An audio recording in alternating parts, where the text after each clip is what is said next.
നമസ്കാരം. ഈ ഓണക്കാലത്ത് നമ്മോടൊപ്പം ബഹുമാനപ്പെട്ട മന്ത്രി ശ്രീ വി എൻ വാസവൻ. മലയാളിക്ക് ഈ ഓണത്തിന് ഒട്ടേറെ പ്രത്യേകതയുണ്ട്. പ്രത്യേകിച്ച് കേരളത്തിൻ്റെ സ്വപ്ന പദ്ധതിയായ വിഴിഞ്ഞത്തിൻ്റെ ആദ്യ ഓണമാണ്. അതുകൊണ്ട് തന്നെ അതിനെക്കുറിച്ച് ചോദിച്ച് ഈ സംഭാഷണം നടക്കുന്ന ദിവസം അദ്ദേഹം വിഴിഞ്ഞത്തിൻ്റെ നേട്ടങ്ങളുടെ പട്ടിക പ്രഖ്യാപിച്ചിട്ടാണ് നമ്മോടൊപ്പം വരുന്നത്. ഓണക്കാലമാണ് എങ്കിലും കേരളത്തിൻ്റെ ഏറ്റവും വലിയ വികസന സ്വപ്നത്തിൻ്റെ നിർണായകത്വം വഹിച്ചിട്ട് നിൽക്കുന്ന ഒരു ഘട്ടമാണ്. ഈ ഓണക്കാലത്ത് എന്താണ് വിഴിഞ്ഞത്തെക്കുറിച്ച് പറയാനുള്ളത്? മലയാളികൾക്ക് ഓണസമ്മാനമായി ഇന്ന് ഞങ്ങൾ വിഴിഞ്ഞത്ത് പോയി അഭിമാനകരമായ നേട്ടങ്ങളുടെ ഉള്ളടക്കം വിളംബരം ചെയ്തു.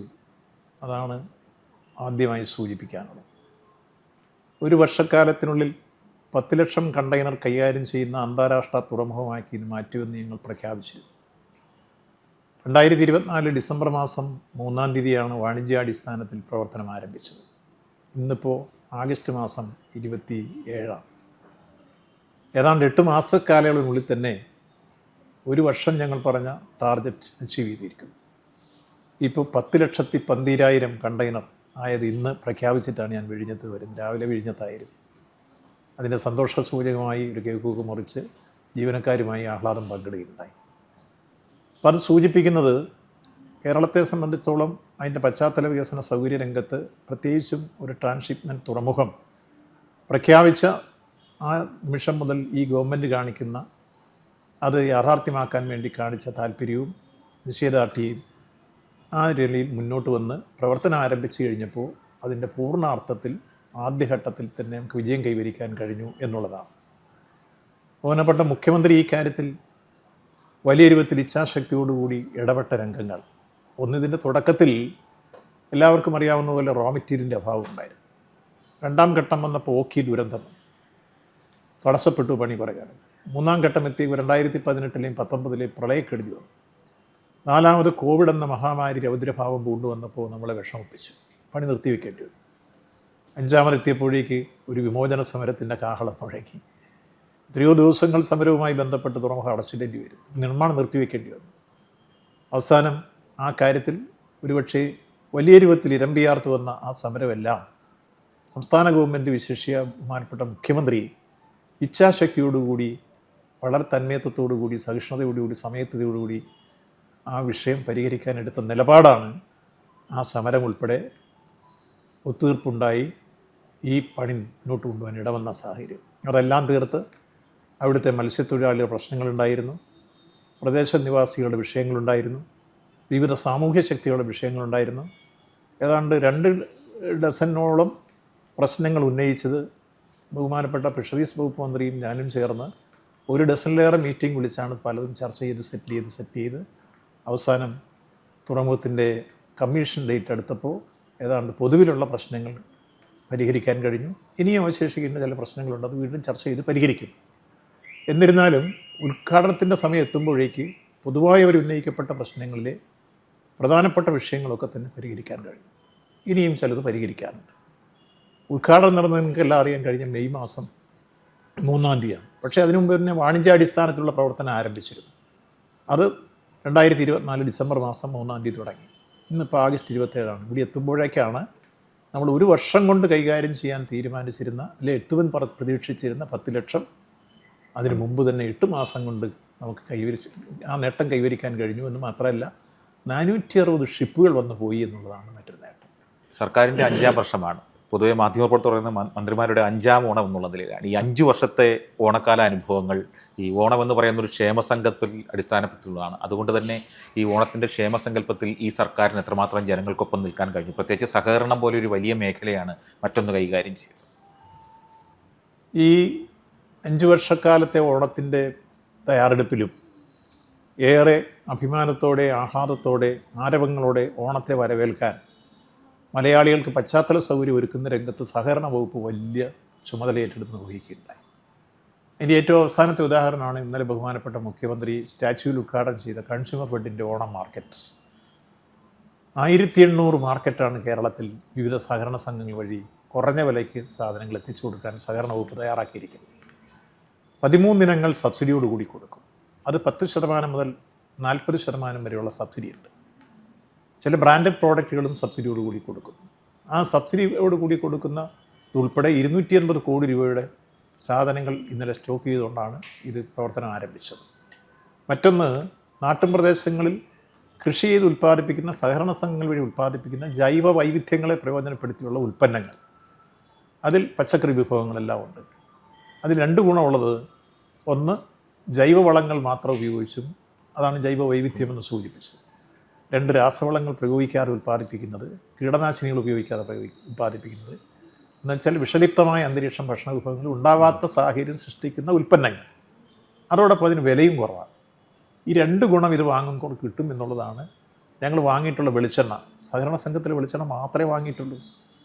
അതേസമയത്ത് സ്വകാര്യ വ്യാപാരികളാണെങ്കിൽ അതിനകത്ത് മായം ചേർക്കുമെന്നൊക്കെ പറഞ്ഞിട്ട് പല പ്രശ്നങ്ങളുണ്ടാകും. ഇവിടെ അത്രയൊരു വിഷയമേ ഇല്ല, ഒരു മായം ചേർക്കലുമില്ല, എല്ലാം പ്യുവർലി.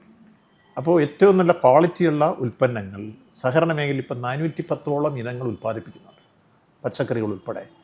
ആ വിഭവങ്ങളെല്ലാം തന്നെ കൺസ്യൂമർ ഫെഡിൽ വാങ്ങി, വെളിച്ചെണ്ണയായിരുന്നാലും ശരി, തേയിലയായിരുന്നാലും ശരി, കറി പൗഡറായിരുന്നാലും ശരി, അതേപോലെ തന്നെ മറ്റ് പലഹാരങ്ങളായിരുന്നാലും ശരി, പൈസ പാക്കറ്റായിരുന്നാലും ശരി, ശർക്കരയായിരുന്നാലും ശരി, ഇതെല്ലാം സഹകരണ മേഖല ഉൽപ്പാദിപ്പിക്കുന്ന മറയൂർ ശർക്കര ഉൾപ്പെടെയാണ് ഇവിടെ കൊടുത്തുകൊണ്ടിരിക്കുന്നത്. പിന്നെ പച്ചക്കറി വിഭവങ്ങളും. അപ്പോൾ വാങ്ങുന്ന ഉപഭോക്താക്കൾക്ക് രണ്ട് ഗുണം: ഒന്ന്, ഗുണമേന്മയുള്ള സാധനം കിട്ടും; രണ്ട്, അവർക്ക് വില കുറഞ്ഞും കിട്ടും. ഇത് പിന്നെ മറ്റ് സംസ്ഥാനങ്ങളിൽ വരെ ഞാൻ ആക്ഷേപിക്കുകയില്ല. അവർ പലപ്പോഴും എൻഡോസൾഫാൻ, ഫുരിഡാൻ, റൗണ്ടപ്പ് തുടങ്ങിയ കീടനാശിനികൾ പ്രയോഗിച്ച് ഉൽപ്പാദിപ്പിക്കുന്ന പച്ചക്കറി ഓണത്തിന് കയറ്റി അയച്ചുകൊണ്ടിരുന്ന ഇപ്പോൾ വരവ് കുറഞ്ഞു. കയ്യിലിരുന്ന് കാശ് കൊടുത്ത് കടിക്കുന്ന പട്ടിയം മേടിക്കുന്ന പറഞ്ഞ പോലെ ഇതെല്ലാം വാങ്ങി കഴിച്ചിട്ട് ഉണ്ടാവാത്ത രോഗങ്ങൾ, എന്തെല്ലാം രോഗത്തിൻ്റെ പേരാണ് നമ്മൾ കേൾക്കുന്നത്. അതിനൊരു മാറ്റം വന്നില്ലേ? ഏതാണ്ട് 17 ലക്ഷം ടൺ പച്ചക്കറി ഇപ്പോൾ കേരളത്തിൽ ഉൽപ്പാദിപ്പിക്കാൻ കഴിഞ്ഞിരിക്കുന്നു. അതിൽ സഹകരണ മേഖലയുടെ ഒരു പങ്ക് വലുതാണ്.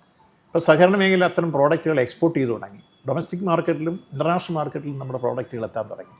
ഈ അടുത്ത കാലത്ത് അമേരിക്കയിലേക്ക്, സ്വീഡനിലേക്ക്, യൂറോപ്യൻ നാടുകളിലേക്ക്, ഗൾഫ് നാടുകളിലേക്കൊക്കെ എക്സ്പോർട്ട് ചെയ്യാൻ കഴിഞ്ഞു ഇത്തരം പ്രോഡക്റ്റുകൾ. അതിൽ വാട്ടുകപ്പ് വരെ ഉണ്ടായിരുന്നു. ഞാൻ പോയി ഫ്ലാഗ് ഓഫ് ചെയ്ത കൊച്ചിയിൽ. അപ്പോൾ ആ നിലയിൽ സഹകരണ മേഖല വലിയ രൂപത്തിൽ പശ്ചാത്തല സൗകര്യം ഒരുക്കി ഈ ഓണത്തെ വരവേൽക്കാൻ വേണ്ടി തയ്യാറെടുക്കുമ്പോൾ തന്നെ സംസ്ഥാന ഗവൺമെൻറ് ആവട്ടെ ഈ പാവപ്പെട്ട വയോധികന്മാർക്ക്, അമ്മമാർക്ക് 1600 രൂപയുടെ സ്ഥാനത്തിന് 3200 രൂപ ഒരു കുടിശ്ശികൂടെ കൂട്ടിക്കൊടുത്തിരിക്കുന്നു. അപ്പോൾ ഓണം സുഭിക്ഷമായി ആഘോഷിക്കാൻ കഴിയുന്ന രണ്ട് അമ്മമാർ അല്ലെ അച്ഛന്മാർ വീട്ടിലുള്ള സ്ഥിതി, അച്ഛനോ അമ്മയോ വീട്ടിലുള്ളിടത്ത് അവർക്ക് 6400 രൂപ കിട്ടും. അത്യാവശ്യം ഓണം കഴിയാനുള്ള വരുമാനമായി. അപ്പോൾ 62 ലക്ഷം പേർക്കാണ് ഇത് കൊടുത്തിട്ടുള്ളത്. അപ്പോൾ അതോടുകൂടി നാട്ടിലെ ക്രയശേഷി വർദ്ധിക്കും. തൊഴിലുറപ്പ് തൊഴിലാളികൾക്ക് 200 രൂപ വർദ്ധിപ്പിച്ച് 1200 രൂപയാക്കി കൊടുക്കും. അതൊരു പുതിയ തീരുമാനമാണ്. അതുപോലെ തന്നെ ജീവനക്കാർക്ക് ഒരു ഗഡു DA കുടിശ്ശിക കൊടുത്തിരിക്കുന്നു. അപ്പോൾ സുഭിക്ഷമായി ഓണം ആഘോഷിക്കാൻ കഴിയുന്ന രൂപത്തിൽ വർക്കിംഗ് ക്ലാസ്സിനെല്ലാം അവരുടെ ബോണസുകൾ കൃത്യമായി കൊടുക്കാനുള്ള തീരുമാനം എടുത്തിരിക്കുന്നു. അത് കിട്ടുമ്പോഴാണ് ഓണമായി മാറുന്നത്. കാണം വിറ്റും ഓണം ഉണ്ണണമെന്ന പഴമൊഴിയുണ്ട്. കാണമെഴുതി ഉണ്ണണം എന്തോരു ഓണത്തിരക്കാണ് ഇവിടെ 5 വയസ്സ് കഴിയാതുള്ള പിഞ്ചുകിടാങ്ങളെല്ലാം പറയുന്ന കവിവാഹകങ്ങളുണ്ട്. അപ്പോൾ കാണമെഴുതി വിൽക്കാതെ തന്നെ ഓണം ഉണ്ണാൻ കഴിയുന്ന സാഹചര്യം സംജാതമായി എന്നുള്ളതാണ് ഈ ഗവൺമെൻറ്റിൻ്റെ നേട്ടം. അപ്പോൾ ഇതിനെല്ലാം ഇച്ഛാശക്തിയോടുകൂടി ബഹുമാനപ്പെട്ട മുഖ്യമന്ത്രിയുടെ നേതൃത്വത്തിൽ കാലയെകൂട്ടി തീരുമാനങ്ങൾ എടുത്ത് ഞങ്ങളല്ലാതെ നടപ്പാക്കുന്ന രൂപത്തിലേക്ക് തന്ന നിർദ്ദേശങ്ങളൊക്കെ ഓരോ വകുപ്പും ഞങ്ങൾ നടപ്പാക്കിയിരിക്കും. അപ്പോൾ വലിയ രൂപത്തിൽ കേരളത്തിലെ ജനങ്ങൾക്ക് ഓണം ആഘോഷിക്കാൻ കഴിയുന്ന രൂപത്തിലേക്ക് ഇപ്പോൾ കൺസ്യൂമർ ഫെഡിൻ്റെ വിപണിയല്ല ഇതുപോലെ വന്ന പോലെ തന്നെ സപ്ലൈകോയുടെ വിപണി വേറെയുണ്ട്, പൊതുവിതരണ ശൃംഖലകൾ വേറെയുണ്ട്. അപ്പോഴാണ് ഓണമായി വരുന്നത്. ഈ ഓണക്കാലത്ത് രാഷ്ട്രീയം പറയാൻ പാടില്ലെന്നാണ്. പക്ഷേ സഹകരണ മേഖലയുടെ ഒരു നിലനിൽപ്പ് തന്നെ വലിയ വെല്ലുവിളി നേരിട്ട ഒരു കേന്ദ്ര ഇടപെടലൊക്കെ ഉണ്ടായിരുന്നല്ലോ. അതിനെയൊക്കെ പൂർണ്ണമായിട്ട് അതിജീവിച്ചിട്ടാണോ? നിശ്ചയമായും നമ്മളിപ്പോൾ അതിജീവിച്ചില്ലായിരുന്നു, ഇപ്പം നിലനിൽക്കുമായിരുന്നു. ആദ്യം അവർ കൊണ്ടുവന്ന നിയമങ്ങളും നമുക്കെതിരെ ഓങ്ങിയ വാളുമെല്ലാം ഉറയിലിടിയിക്കാൻ നമുക്ക് കഴിഞ്ഞു. ഒന്ന്, ഈ മേഖലയിൽ നിക്ഷേപം വരെ ബാധിക്കുന്ന രൂപത്തിലേക്ക് ആദ്യം അവർ കൊണ്ടുവന്നതാണ് എല്ലാവർക്കും അറിയാവുന്ന നോട്ട് നിരോധനം. ആ കാലഘട്ടത്തിൽ നമ്മൾ ട്രാൻസാക്ഷനെല്ലാം നിർത്തിവെച്ചു. ആ നോട്ട് നിരോധനത്തെ ശക്തിയായി മുഖ്യമന്ത്രി ഉൾപ്പെടെ തെരുവിലിറങ്ങി നമ്മളോടൊപ്പം ഇരുന്ന് അത് പരിഹരിക്കാൻ മുൻകൈ എടുത്തു. അതിനുശേഷം പിന്നീട് കൊണ്ടുവന്ന അവരുടെ പുതിയ നിയമവും നയവും ആ രണ്ടിനെയും ചെറുത്ത് പരാജയപ്പെടുത്താൻ നമ്മൾ 2 തലത്തിൽ നീങ്ങി. ഒന്ന്, സഹകാരികളെ അണിനിരത്തിക്കൊണ്ടുള്ള പ്രതിരോധ നിര കെട്ടിപ്പടുത്തു, പ്രക്ഷോഭം വളർത്തിക്കൊണ്ടു. 2, കോടതിയിൽ നമ്മൾ ചലഞ്ച് ചെയ്തു. ഇപ്പോഴും നമ്മൾ ഫയൽ ചെയ്ത സ്യൂട്ട് നിലനിൽക്കുകയാണ് സുപ്രീം കോടതിയിൽ മുമ്പായി. യഥാർത്ഥത്തിൽ ഇന്ത്യൻ കോൺസ്റ്റിറ്റ്യൂഷൻ്റെ 7th schedule 32 entry cooperative subject state സബ്ജക്റ്റാണ്.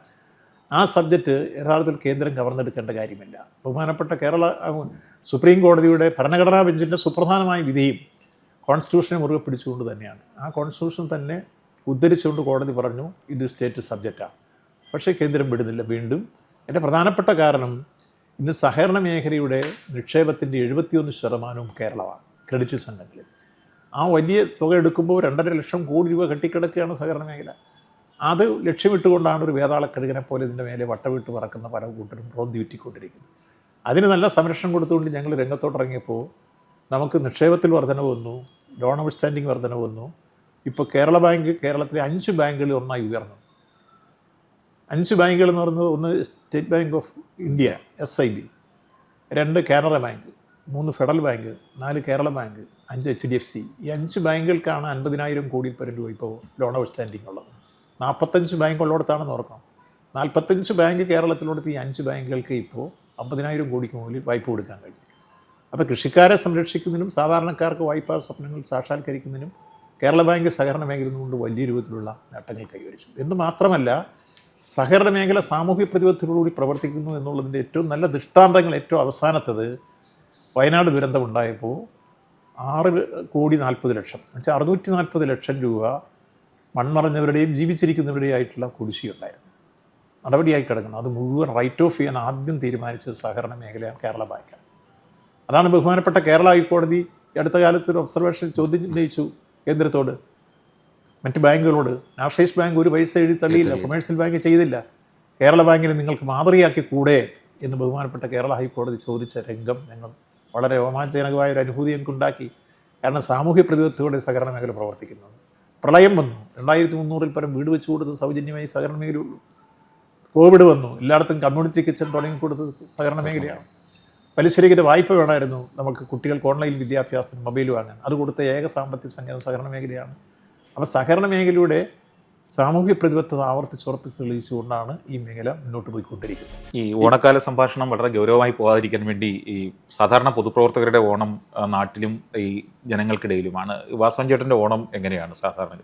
ഞാൻ സാധാരണ ഓണക്കാലഘട്ടത്തിൽ നാട്ടും പ്രദേശത്ത് താമസിക്കുന്ന പ്രദേശത്തും ഞാൻ പ്രവർത്തിക്കുന്ന മേഖലയിലും പോയി ആദ്യം ചെയ്യാറുള്ളത്, നമ്മൾ ഏതെങ്കിലും തരത്തിൽ ഹോസ്പിറ്റലിൽ കിടക്കുന്ന ബെഡ് പേഷ്യൻസ് ഉണ്ടോ, അല്ലെങ്കിൽ സ്ഥിരമായി കിടക്കുന്ന പഴയകാല പ്രവർത്തകർ, അതുപോലെ തന്നെ തീരെ മാറാ രോഗികളായിട്ടുള്ള അങ്ങനെ രോഗികളെ സന്ദർശിക്കുന്ന ദിവസമായിട്ട് ഓണം എടുക്കും.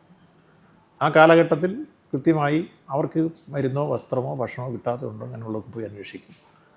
ഏതെങ്കിലും തരത്തിൽ വിഷമവും ദുരന്തവും അനുഭവിക്കുന്നുണ്ടെങ്കിൽ അവരെ കാണാൻ പോകും. അങ്ങനത്തെ പ്രശ്നങ്ങൾ ഉണ്ടായിട്ടുണ്ടെങ്കിൽ അവരുടെ അടുത്ത് പോകും. ഗുരുതരമായ രോഗം ബാധിച്ചിട്ടുണ്ടെങ്കിൽ അവരെ കാണാൻ പോകും. അത് എല്ലാ ഓണത്തിനും വിശേഷ ദിവസം ചെയ്യാറുള്ള കാര്യമാണ്. ഇപ്പോഴും അത് ചെയ്തുകൊണ്ടിരിക്കും. അല്ലെങ്കിൽ വലിയ അപകടങ്ങളുണ്ടായി അവിടെ ആയിരിക്കും. അപ്പോൾ ആ ദിവസം പോലും വീട്ടിൽ ചിലപ്പോൾ ഉച്ചയ്ക്ക് ചില ദിവസം എല്ലാം പറ്റുള്ളൂ എന്നുള്ള പ്രശ്നങ്ങളുണ്ട്. ഈ പൊതുപ്രവർത്തനത്തിൻ്റെ ആദ്യകാലം മുതൽ തന്നെ ഇപ്പോൾ തുടങ്ങിയല്ല, പണ്ട് ഞാൻ പൊതുപ്രവർത്തനത്തിൽ വന്ന കാലഘട്ടം തൊട്ട് ഓരോ ഓണത്തിനെടുത്തല്ല ഓരോ തരത്തിലുള്ള പ്രശ്നങ്ങളിൽ പോയി ഇടപെട്ടു. അങ്ങനെയുള്ള അനുഭവങ്ങൾ നിരവധി വിശദീകരിക്കാനുണ്ട് എൻ്റെ മുമ്പിൽ. അവരുടെ ഒരു സംതൃപ്തിയാണ് നമ്മുടെ സംതൃപ്തി. നമുക്ക് ഓണമാകുന്നത് അവരുടെ സംതൃപ്തി വരുമ്പോൾ ഓണമായി. അതിന് കിട്ടുന്നൊരു മാനസികാവസ്ഥയും അവർക്ക് കിട്ടുന്ന ഒരു ആർദ്രതയുണ്ട് അവരുടെ മനസ്സ്. നമ്മൾ ചെന്നു അവരെ കണ്ടു, ഒരു സ്പർശനം ഉറപ്പാക്കിയാൽ ആ സ്പർശനത്തിൽ നിന്ന് കിട്ടുന്ന ഒരു ആർദ്രത അവരുടെ മനസ്സിലുണ്ടാക്കുന്ന മരുന്നിനും ഭക്ഷണത്തിനും വസ്ത്രത്തിനും കൊടുക്കുന്ന ഉത്തേജനത്തെക്കാൾ നല്ല മാനസികമായ ഉത്തേജനവും അവർക്കൊരു അനുഭൂതി ഉണ്ടാകുന്ന നിമിഷങ്ങൾ. ആ നിമിഷം നമുക്കും സംതൃപ്തി, അവരുടെ സംതൃപ്തി നമ്മുടെ സംതൃപ്തിയായി മാറും. അതാണ് എൻ്റെ ഈ ജീവകാരുണ്യ മേഖലയിലെ ഈ പ്രവർത്തനങ്ങളുടെ ഒരു തുടർച്ച എന്ന് വേണം. നമുക്കറിയാം, നമ്മൾ പല ഉദാഹരണങ്ങളും കണ്ടിട്ടുണ്ട്. ശ്രീ വി എൻ വാസവൻ എന്ന പൊതുപ്രവർത്തകൻ, ഈ വീട്ടിലത് പ്രശ്നമുണ്ടോ? ഈ പ്രധാനപ്പെട്ട ദിവസങ്ങളിൽ പോലും വീട്ടിൽ കാണാത്തതുകൊണ്ട് അത് അവരുമായി അതിനോട് സഹകരിച്ച് ഘട്ടങ്ങളിലൊക്കെ വരുന്നില്ല എന്നുള്ള പ്രശ്നങ്ങൾ ഉന്നയിക്കുമായിരുന്നു. പക്ഷേ ഒരു ഘട്ടം കഴിഞ്ഞപ്പോൾ അവർക്ക് മനസ്സിലായി അത് നിയന്ത്രിച്ചിട്ട് കാര്യമില്ല. മാത്രമല്ല, ഞാൻ പോകുന്ന അനിവാര്യമായ ഘടകമാണെന്ന് അവർക്കറിയാം.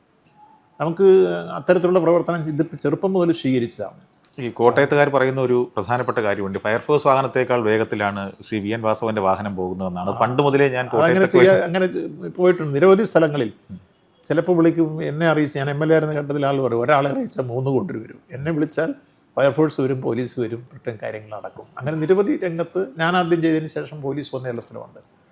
ഐങ്കൊമ്പ് ദുരന്തം ഉണ്ടാകുമ്പോൾ എനിക്ക് വിവരം കിട്ടി, CM-ൻ്റെ ഓഫീസിൽ വിളിച്ച് പോലെ അറിയിച്ച്, എൻ്റെ പുറകെയാണ് കളക്ടർ വന്നത്, എൻ്റെ പുറകെയാണ് SP വന്നത്. അവർക്ക് ചോദിച്ചു എങ്ങനെ കിട്ടി ഈ വിവരം. നമ്മൾ കണ്ടുകൊണ്ടിരുന്ന ഒരാളെന്നെ വിളിച്ചു.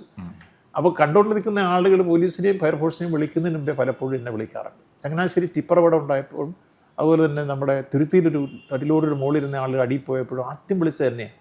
ഞാനവിടെ ചെന്ന് കഴിഞ്ഞ് 15 മിനിറ്റ് കഴിഞ്ഞാൽ കളക്ടർ വന്നത്. അപ്പോൾ എന്നോട് ചോദിച്ചാൽ എങ്ങനെ കിട്ടി. ഞാൻ പറയും കണ്ടുകൊണ്ടിരുന്ന ആളിനെ വിളിച്ചു, SP അങ്ങനെ വന്നത്. അപ്പോൾ അങ്ങനെ ചില സ്ഥലത്ത് ഈ സംഭവം നടക്കുമ്പോൾ തന്നെ ആദ്യം എന്നെ വിളിക്കുന്ന സ്ഥലമാണ്. ഞാനങ്ങനെ പോകാറുണ്ട്.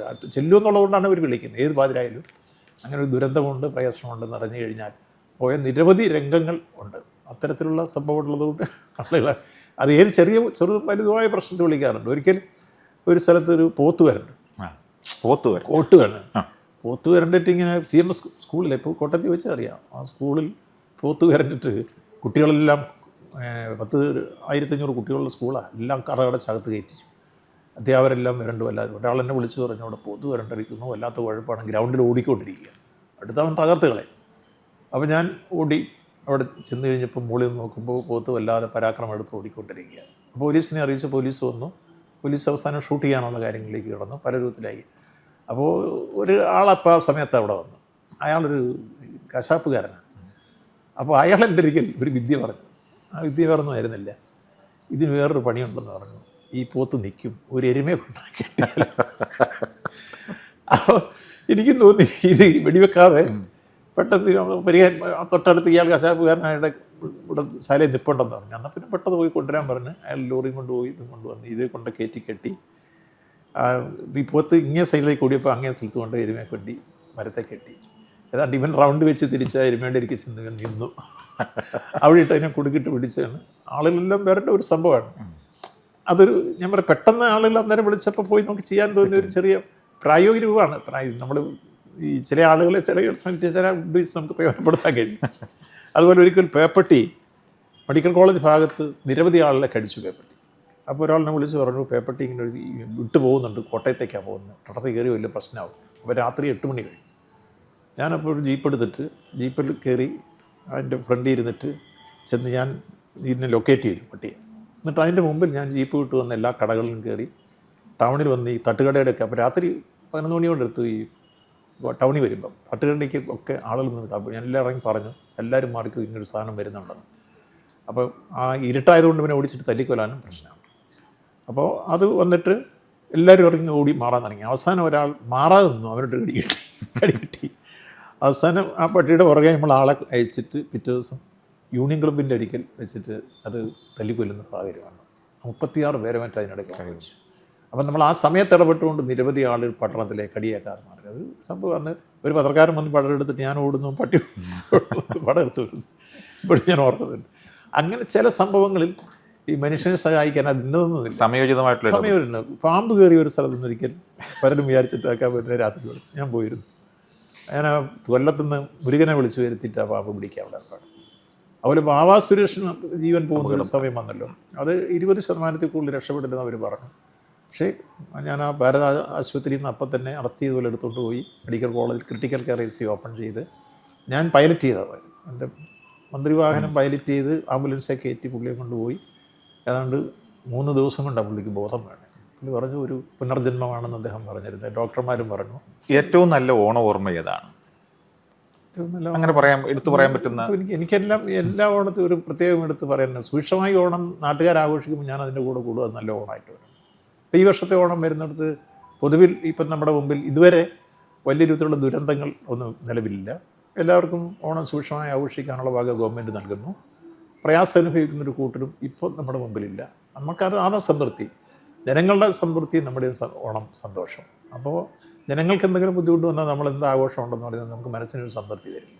അതാണ് നമ്മുടെ ആഘോഷം ഞാൻ കാണുന്നത്. അതാണ് പൊതുവിൽ നമുക്കെല്ലായ്പ്പോഴും മനസ്സിന് കുളിർമ എഴുതുന്നത്. എല്ലായ്പ്പോഴും അത്തരത്തിൽ ജനങ്ങൾ സംതൃപ്തി ഓണം ആഘോഷിച്ചു വരണം. ആരും പട്ടിണി കിടക്കാൻ പാടില്ല. ദേവസ്വം വകുപ്പ് കൈകാര്യം ചെയ്യുന്ന മന്ത്രി എന്ന നിലയിൽ ഈ ഇത്തരം ഉയർന്നു വരുന്ന വിവാദങ്ങളെ, ബോധപൂർവമായതും അല്ലാത്തതുമായ വിവാദങ്ങളെ എങ്ങനെയാണ് അഡ്രസ്സ് ചെയ്യുന്നത്? ഞാനതിനെല്ലാം ജനങ്ങളുടെ അഭിപ്രായം സൃഷ്ടിപരമായ വിമർശനമാണെങ്കിൽ അതിനെ സ്വാഗതം ചെയ്യും. ക്രിയാത്മക നിർദ്ദേശങ്ങൾ വന്നാൽ അതിനെ സ്വാഗതം ചെയ്യും. വിമർശനങ്ങൾക്ക് വേണ്ടി ആരെങ്കിലും വിമർശനം ചെയ്താൽ അത് തള്ളിക്കളയും. ഇപ്പോൾ കഴിഞ്ഞ പ്രാവശ്യത്തെ മണ്ഡല മഹോത്സവവും മകരവിളക്ക് മഹോത്സവവും ശബരിമലയുടെ ചരിത്രത്തിൽ ഒരു പരാതിയില്ലാതെ പരാതിരഹിതമായി 53,60,000 പേർക്ക് ദർശനം ഉറപ്പാക്കാൻ കഴിഞ്ഞ പിന്നിട്ട വർഷം ഞങ്ങളുടെ മുമ്പിലുണ്ട്. എല്ലാവരും അതിനകത്ത് ഭരണ പ്രതിപക്ഷ വ്യത്യാസമില്ലാതെ അവിടെ വന്ന എല്ലാവരും ഒരേ സ്വരത്തിൽ ആ തീർത്ഥാടന കാലത്തെ അഭിനന്ദിച്ചു. ഇപ്പം നടക്കാൻ പോകുന്ന ആഗോള അയ്യപ്പ സംഘം തിരുവിതാംകൂർ ദേവസ്വം ബോർഡിൻ്റെ പ്ലാറ്റിനം ജൂബിലിയോടനുബന്ധിച്ച് അവർ 1 വർഷം മുമ്പ് തീരുമാനിച്ച കാര്യമാണ്. ഗവൺമെൻറ് അതിനെ സഹായിക്കുന്നു. ആ പ്രവർത്തനം നടക്കുമ്പോൾ ആ കാര്യത്തിൽ ഒരു വിമർശനത്തിൻ്റെ ഒരു തരത്തിലുള്ള അടിസ്ഥാനവും ഇല്ല. അവിടെ നമ്മൾ ലക്ഷ്യമിടുന്നത് ശബരിമലയിൽ എത്തിച്ചേരുന്ന ഈ സംസ്ഥാന തലത്തിലെയും ദേശീയ തലത്തിലെയും ആഗോളതലത്തിലെയും അയ്യപ്പ ഭക്തന്മാർക്ക് എന്തെല്ലാം പശ്ചാത്തല സൗകര്യങ്ങളാണ് ഭാവിയിൽ ഒരുക്കേണ്ടത്. 2, ഒരു മാസ്റ്റർ പ്ലാൻ തയ്യാറാക്കിയിട്ടുണ്ട്. അത് നടപ്പാക്കുന്നതിന് വേണ്ടി ഞങ്ങൾ മുന്നോട്ട് പോകുമ്പോൾ അതിലെന്തെങ്കിലും സജഷൻ ഉണ്ടെങ്കിൽ ആ ഭക്തന്മാരുടെ നമ്മൾ കേൾക്കുക. അതോടൊപ്പം തന്നെ ഇതിൽ ആരെങ്കിലും സ്പോൺസർ ചെയ്യാൻ തയ്യാറുണ്ടെങ്കിൽ ആ സ്പോൺസർഷിപ്പൊക്കെ വാങ്ങിയെടുക്കാൻ കഴിയുക. കൂടുതൽ സൗകര്യങ്ങൾ എന്തൊക്കെയാണ് ഒരുക്കേണ്ടത് ഇത് സംബന്ധിച്ച അഭിപ്രായങ്ങൾ ആരായാനും അവർക്ക് പറയാനുള്ളത് കേൾക്കാനും ഈ ആഗോള തീർത്ഥാടന കേന്ദ്രമായി ഇതിനെ മാറ്റി തീർക്കാനുമുള്ള ശ്രമമാണ്. തത്വമസി എന്ന് അവിടെ എഴുതി വെച്ചിട്ടുണ്ട്. തത്വമസി എന്ന് പറഞ്ഞതിൻ്റെ അർത്ഥം ഭക്തനും ഞാനും തമ്മിൽ വ്യത്യാസമില്ല. അയ്യപ്പൻ്റെ സന്ദേശം അതാണ്. ഞാനും നീയും വ്യത്യാസം, ഞാൻ നീയാവും. അത്രയൊരു സന്ദേശമുള്ള ഒരാരാധനാ കേന്ദ്രവും ലോകത്തില്ലെന്നാണ് ഞാൻ മനസ്സിലാക്കുന്നത്. അപ്പോൾ അത് നന്നായി ആ സന്ദേശം പോവുക എന്ന ആത്യന്തികമായ ലക്ഷ്യമാണ്. എന്തായാലും ഈ ഓണസമയത്താണ്, ഓണക്കാലത്തിന് മുന്നോടിയായിട്ടാണ് ഈ അഭിമുഖ സംഭാഷണത്തിന് സമയം കിട്ടിയത്. ACV പ്രേക്ഷകരോട് എന്താണ് പറയാനുള്ളത്? ACV ഏറ്റവും പ്രിയപ്പെട്ട എല്ലാ പരിപാടികൾക്കും നിശ്ചയമായി ACV വന്ന കാലഘട്ടം തൊട്ട് പ്രത്യേകിച്ച് അതിലെ ലേഖകന്മാരുമായിട്ട് അതിൻ്റെ പ്രധാനപ്പെട്ട ഓപ്പറേറ്റർമാരുമായിട്ട് എല്ലാം നല്ല സൗഹൃദബന്ധമാണ്. ഞാൻ മനസ്സിലാക്കിയിട്ടുള്ളിടത്തോളം ഈ ദൃശ്യമാധ്യമങ്ങളിൽ ACV ആണ് എപ്പോഴും മാന്യമായി വാർത്തകൾ കൊടുക്കുന്നതും അവർ യാഥാർത്ഥ്യബോധത്തോടു കൂടിയാണ് ആ പ്രശ്നങ്ങളെയൊക്കെ സമീപിക്കുന്നത്. വാർത്തകൾ സൃഷ്ടിച്ചു കൊടുക്കുന്ന രംഗത്ത് അല്ലെങ്കിൽ കഥ മെനഞ്ഞു കൊടുക്കുന്ന രംഗത്ത് ACV കാണാറില്ല.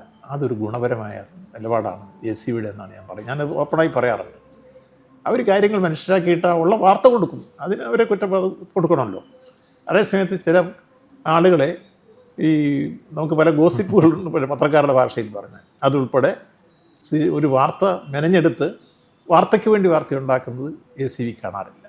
അതുകൊണ്ട് ACVക്ക് ഒരു നിലപാടും നിലവാരവും ഉണ്ടെന്ന് ഞാൻ മനസ്സിലാക്കുന്നു. അതെനിക്ക് പൂർണ്ണമായി ACV പ്രേക്ഷകരോട് ഓണക്കാലത്ത് എന്താണ് മിനിസ്റ്റർക്ക് പറയാൻ? ഇനി പറയാനുള്ളത് ACV പ്രേക്ഷകരോട് ഈ സമത്വത്തിൻ്റെയും സാഹോദര്യത്തിൻ്റെയും ഐക്യത്തിൻ്റെയും സമഭാവനയുടെയും സന്ദേശം ഉയർത്തിയാണ് ഓണം വരുന്നത്. ആ ഓണം നമുക്ക് വിശ്വമാനവിയുടെ സന്ദേശം ഉയർത്തി മുന്നോട്ട് വരുമ്പോൾ ഈ വർഷത്തെ ഓണം എല്ലാവർക്കും സന്തോഷകരമായൊരു സന്ദർഭം ഒരുക്കി നല്ല ആഹ്ലാദവും ആരവവും ആഘോഷവും ഉറപ്പാക്കിക്കൊണ്ട് അത് മുന്നോട്ട് പോകാൻ കഴിയട്ടെ. മതസൗഹാർദ്ദത്തിൻ്റെ മതനിരപേക്ഷതയുടെ മഹാമന്ത്രങ്ങൾ ഉയർന്ന നാടായി ഒരിക്കൽ കൂടി ഓണക്കാലഘട്ടത്തിൽ നമ്മുടെ മാറട്ടെ. ആ സുന്ദരമായ അന്തരീക്ഷം നമുക്കെല്ലാം ചേർന്ന് ആസ്വദിക്കാം. ആ മനോഹാരിത എന്നും നിലനിർത്തി പോകാൻ എല്ലാവരും പരിശ്രമിക്കണം. മതനിരപേക്ഷതയുടെ മഹാമന്ത്രം ഉയരുന്ന നാടായി കേരളം. മറ്റിതര സംസ്ഥാനങ്ങളെ അപേക്ഷിച്ച് നമുക്ക് ജാതിയുടെയോ മതത്തിൻ്റെയോ വർണ്ണത്തിൻ്റെയോ വർഗത്തിൻ്റെയോ ആചാരത്തിൻ്റെയോ അനുഷ്ഠാനത്തിൻ്റെയോ പ്രദേശത്തിൻ്റെയോ ഭാഷയുടെയോ ഒന്നും പേരിൽ മനുഷ്യൻ ഒരു എതിർപ്പുകളും സ്പർദ്ധകളും ഉണ്ടായിക്കൂടാ. ഏകോദര സഹോദരങ്ങളെപ്പോലെ മനുഷ്യൻ മുന്നോട്ട് പോകണം. അതായിരിക്കട്ടെ ഓണത്തിൻ്റെ ഈ കാലഘട്ടത്തെ സന്ദേശം. എന്തായാലും ബഹുമാനപ്പെട്ട മന്ത്രിക്കും എല്ലാവിധമായ ഓണാശംസകളും നേരുകയാണ് ഈ സമയത്തിന് വളരെയധികം. Okay, thank you.